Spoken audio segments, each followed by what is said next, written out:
Welcome to the Vault XL. I brought you commentary this morning pertaining to Xana that she allegedly fought hard and died last. And Ethan died before her. Do not know if that allegation is true or not. But let's say that that is true. That the girls on the top floor, Kaylee and Maddie, were initially killed first. That Brian C. Koiberger, the alleged suspect for this heinous crime, traveled down those stairs from the third floor to the second floor, bypassed DM's room, went around that wall, approached Ethan, whether he was coming out of the room or jumped up because he heard something, I don't know. They had an altercation, struggled. He fell back, inside or outside of the room, on the floor, on the bed. What was Xana doing? Stay woke. It is alleged that Brian Koiberger's car was maneuvering around outside at 4:04 a.m. It is also alleged that at 4:20 he is seen on a surveillance camera away from 1122 King Road where the murders took place. It is also alleged that at 4:12 a.m. Xana is on TikTok. So let's use deduction. 4:04 a.m. he's out on the road,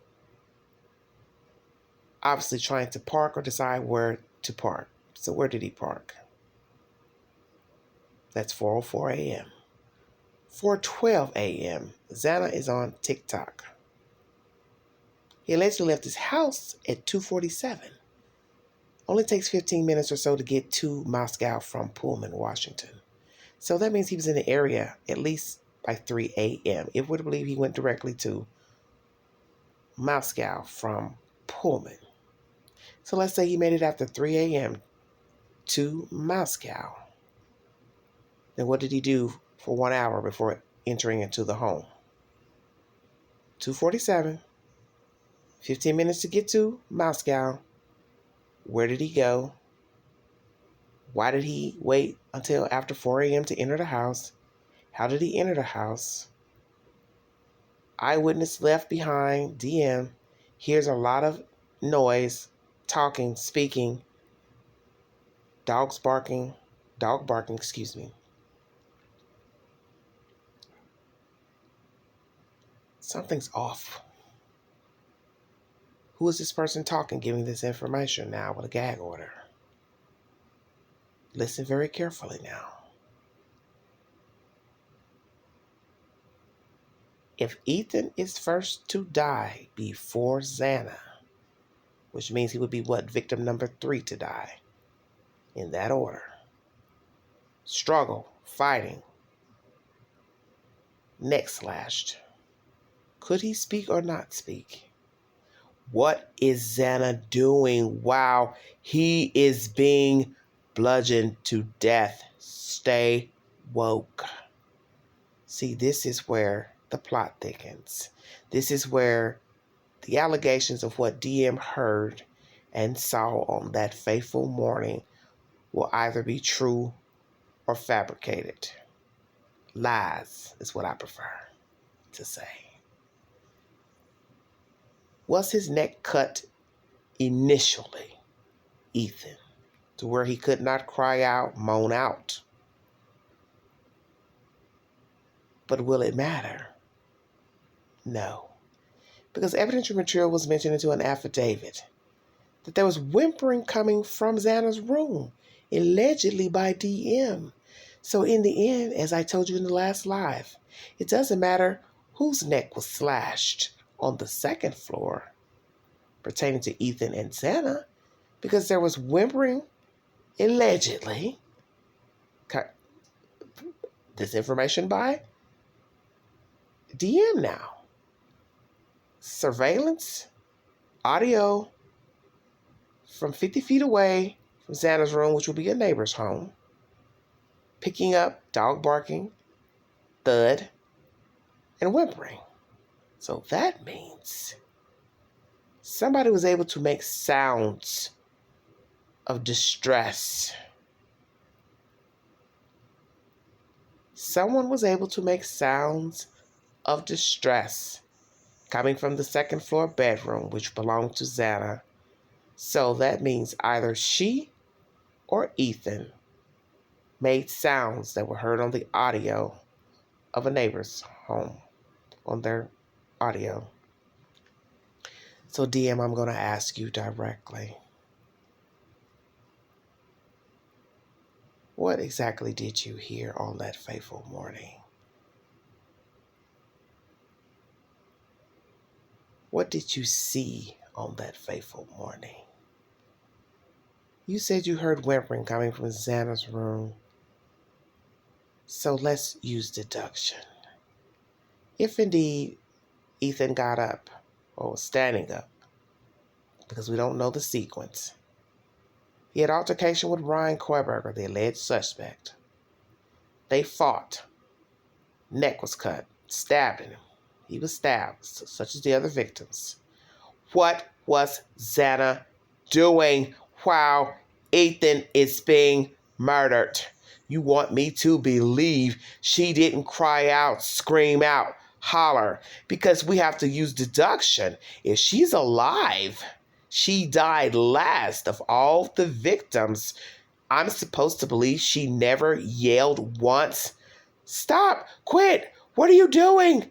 Stop hurting him! Oh my God! Help us! Somebody, please! So what was she doing? Nothing? She didn't say anything? She was frightful, frozen, shocked, as you said, when he walked by your room after killing these kids on the second floor, killing the other two on the third floor? So what are we to believe? That Xana was frozen in shock? Shockingly frozen?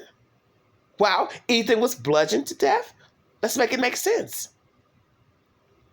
What was Xana Kernodle doing while Ethan was being bludgeoned to death? Why is it she wasn't able to get out of the room, run past Koiberger? How big was the room? Where was he approached, if we're to believe that he actually died? In the doorway. Was his head facing out of the doorway? Or his head was back into the room? Was he on the bed? Was he on the floor? Sideways? Which direction? We don't know. So you still have to ask the ultimate question if we're to believe this new information.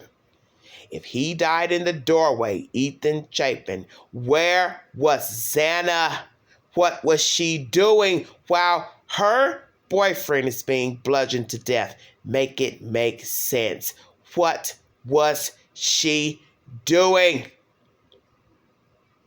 I am supposed to believe she never hollered once, screamed. Why would she not scream? Why would she not holler? Why would she not call for God? Why would she not call for her mother, father, her other roommates? Please, somebody help us. Somebody please call 911. He's being killed. He's being murdered. Because if she died last, that means she could scream. She could holler. Unless we're to believe she was frozen in shock. So if she was frozen in shock, who did DM hear whimpering from her room? Stay woke now. If Xana was frozen in shock, who was whimpering from the room? Did Ethan ever call out while being stabbed? Did he die on the floor or on the bed? And while he's being brutally stabbed, punctured, whichever word you want to use, what was Xana Kernodle doing? And have we been hoodwinked and bamboozled to believe DM's version of just whimpering coming from the room? 4:04 a.m., the alleged suspect is outside, maneuvering in his car. Obviously seen on surveillance. At some point, he makes entry into the house, goes upstairs to murder the two young ladies upstairs, Kaylee and Maddie, come down the stairs and pass DM's room, goes to Xana's room. Allegedly, Ethan is in the doorway dead. Do not know which direction he's facing. So ask the ultimate question.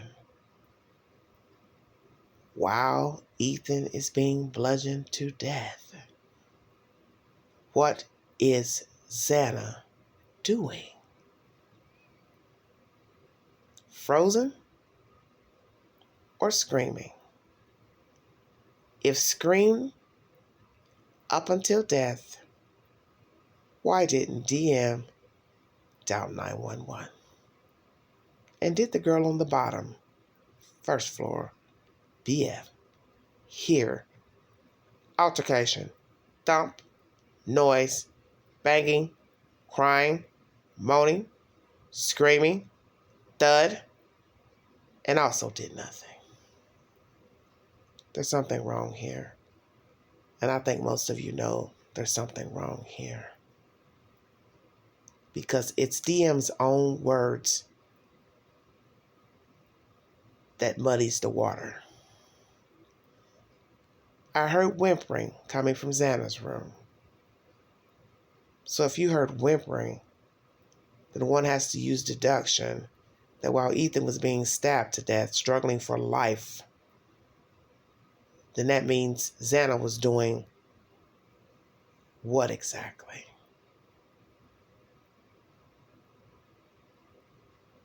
Yeah, that part.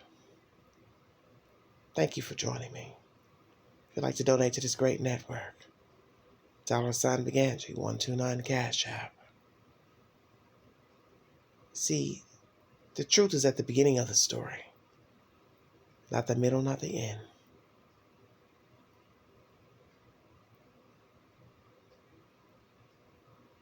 What was Xana doing while Ethan was being bludgeoned to death?